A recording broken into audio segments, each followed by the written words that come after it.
தூத்துக்குடி மாவட்டம் விளாத்திக்குளம் அருகே 12ஆம் வகுப்பு மாணவி கொலை செய்யப்பட்ட வழக்கில் மாணவியின் உறவினர் உள்ளிட்ட 2 பேரை பிடித்து காவல்துறையினர் விசாரணை மேற்கொண்டு வருகின்றனர்.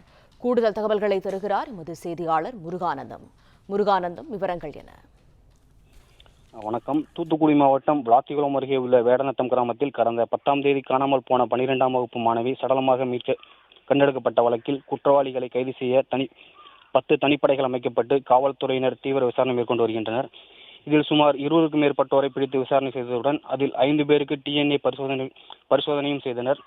மேலும் கிராமத்தில் வீடியோடாக காவல்துறையினர் சோதனை மேற்கொண்டு விசாரணை நடத்தினர்.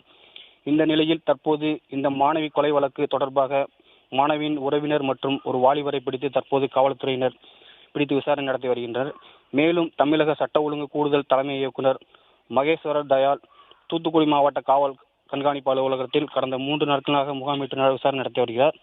இந்த நிலையில் இன்று 7வது நாளாக மாணவியின் உடலை வாங்க மறுத்து குற்றவாளிகளை கைது செய்ய வலியுறுத்தி உறவினர்கள் மற்றும் கிராம மக்கள் கிராமத்தில் தொடர்ந்து போராட்டம் நடத்தி வருகின்றனர். பிளே ஸ்டோர் மற்றும் ஆப் ஸ்டோரில் இருந்து பாலிமர் செயலியை QR கோடு மூலம் பதிவிறக்கம் செய்யுங்கள். செய்திகளை உடனுக்குடன் பெறுங்கள்.